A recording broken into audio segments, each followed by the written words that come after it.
السلام علیکم ورحمۃ اللہ وبرکاتہ۔ اللہم صلی وسلم وبارک علی سیدنا محمد النبی الامی حبیب الآل القدر العظیم الجاہ وآلہ وصحبہ وبارک وسلم۔ عزیزان گرامی، جب کوئی مشکل بات پیش آئے تو کیا دعا پڑھنی چاہیے؟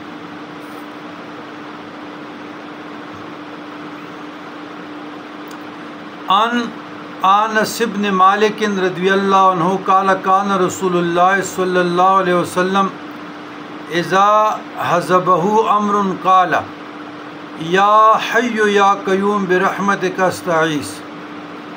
انس بن مالک فرماتے ہیں رضی اللہ عنہ، رسول اللہ صلی اللہ علیہ وسلم کو جب کوئی سخت بات پیش آتی تو فرماتے یا حی یا قیوم برحمتک استغیث۔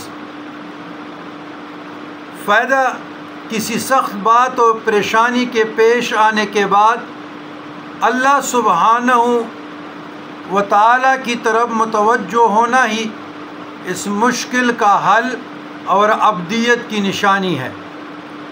چنانچہ آپ علیہ السلام ہمیشہ ایسے مواقع پہ اللہ تعالیٰ کی طرف متوجہ ہوتے۔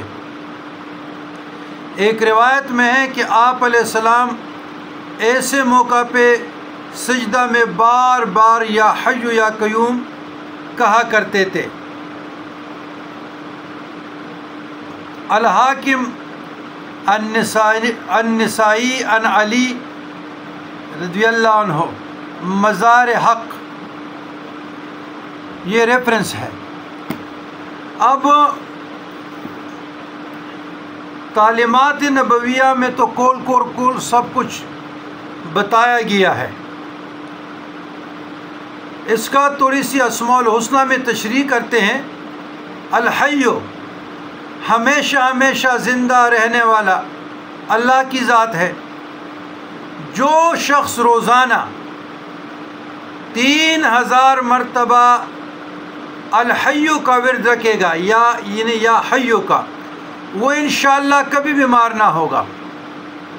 جو شخص اس اسم کو چینی کے برتن پر مشک اور گلاب سے لکھ کر شیریں پانی سے دھو کر پیے یا کسی دوسرے کو پلائے، بیمار کو پلائے، انشاءاللہ شفائے کامل نصیب ہو۔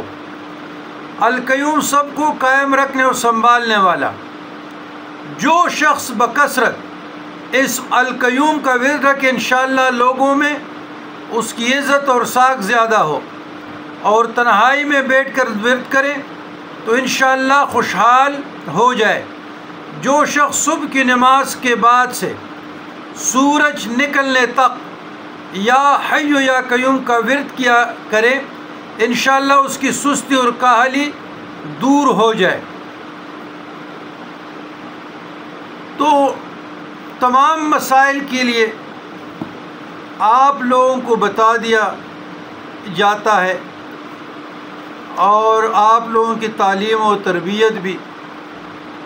تو اس کا مقصد یہ ہے کہ مخلوق خدا کی رہنمائی ہو جائے۔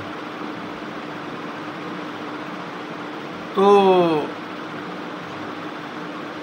ذوق اور شوق سے پڑھیں، اجازت سے پڑھیں، کسی کی رہنمائی جائیں، کسی شیخ کامل کے دست ہاتھ پر بیعت کریں جو صاحب شریعت ہو اور صاحب طریقت بھی ہو۔ یاد رکھیے گا، راہ سلوک، راہ معرفت بغیر استاد کے اس چوٹی کو سر کرنا ناممکنات میں سے ناممکن ہے۔ جتنے بھی روئے زمین پہ بزرگان دین آپ دیکھ رہے ہیں تو کسی کی نہ کسی کا رہنمائی استاد ضرور تھا۔ اچھا، بعض لوگوں نے یہ سوال کیا ہے کہ سوال کیا ہے کہ گزارش یا ریکویسٹ کہ شاہ صاحب اگر ہم آپ کو دعوت دیں تو آپ قبول کریں گے؟ یہ بیرون دنیا سے بھی ہے،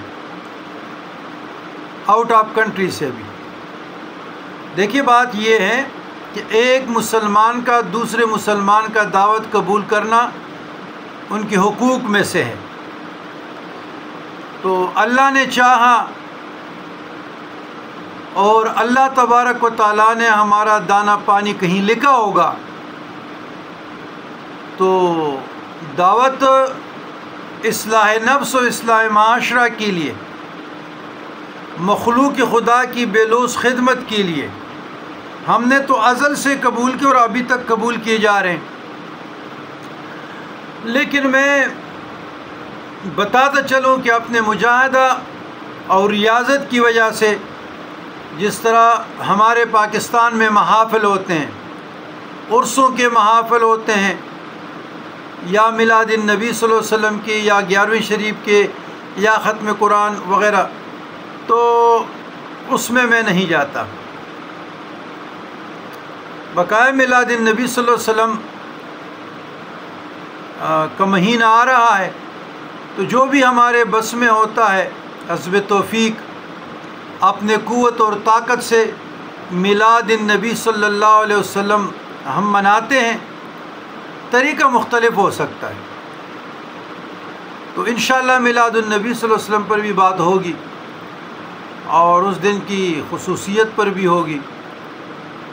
اس کے علاوہ عام روٹین میں بھی دعوت شاذ و نادر، میں گھر سے نکلتا ہوں تو یا خانقاہ پہ، یا جو ہمارا سالانہ اسپرچول ٹور ہوتے ہیں تو زیادہ تر پختونخوا میں ہوتے، پنجاب میں تو یہ اکتوبر کے بعد اور فروری تک، یا سندھ ہو گیا تو میں جاتا ہوں الحمدللہ قلیل مدت کے لیے، تھوڑے دنوں کے لیے۔ تو فارن کے جتنے بھی ہمارے دوست احباب ہیں تو ضرور انشاءاللہ آپ لوگوں کی دعوت قبول بھی ہیں اور آپ لوگ بھی مقبول ہیں، ہماری دلی دعائیں آپ کے ساتھ ہیں۔ لیکن وہاں کے ویزے کے پروسیجر اور یہ وہ معاملات ذرا ٹف ہوتے ہیں، تو بہرحال کسی کا من چاہے تو کوشش کرے، ہماری دعائیں آپ کے ساتھ ہے تو ضرور انشاءاللہ آپ لوگ بھی ادھر آئیں گے، ہم بھی آپ کے پاس آئیں گے۔ تو یہ تو ہوا دعوت کے قبول کرنے کا طریقہ۔ تو ایک مسلمان کا دوسرے مسلمان پہ حق ہے کہ اس کی دعوت قبول کریں، تو ہم دلی دعا گو ہیں اور رہیں گے انشاءاللہ۔ تو ایک اور سوال کسی نے کیا تھا یہ ٹک ٹاک پہ کہ جی آپ کا مسلک کیا ہے، تو اور یہ ہندوستان سے بھی کچھ لوگوں نے کیا تھا، بھارت سے۔ تو ان لوگوں کے لیے اگر میں تھوڑا سا سخت لفظ استعمال کروں تو سوشل میڈیا ہے، پھر ساری زندگی ہماری جان نہیں چھوڑے گی۔ وہ بھائی فقیر کا کون سا مسلک ہوتا ہے؟ درویش کا، صوفی کا، صوفیاء کا، کرام کا کون سا ہوتا ہے؟ صوفیہ کرام کا مسلک انسانیت کی بے لوث خدمت، صوفیہ کرام کا مسلک مذہب انسانیت، یہ صوفیہ کرام کا مسلک ہے۔ صوفی کے ہاں شیعہ، سنی، دیوبندی، بریلوی، مودودی، چکڑالوی، پرویزی کا کنسیپٹ نہیں ہے، یہ خیالات یہاں نہیں ہیں۔ وہ تو رحمت ہے اور رحمت کے بھی زحمت نہیں ہو سکتا۔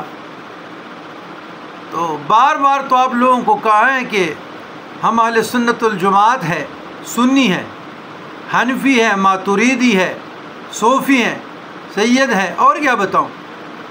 لیکن یہ جو ہے نا کہ آپ دیوبند سے ہیں، آپ بریل سے ہیں، آپ اہل حدیث سے ہیں، آپ اہل تشیع سے ہیں، یہ مذہبی تعصب، تفرقے، انسانوں کے درمیان چھوٹے چھوٹے گروہوں نے، فرقوں نے جو دراڑیں ڈالی ہے اور بائی سے بائی کو سپریٹ کر لیا، الگ کر لیا ہے، صوفی کا یہ مشرب نہیں ہے۔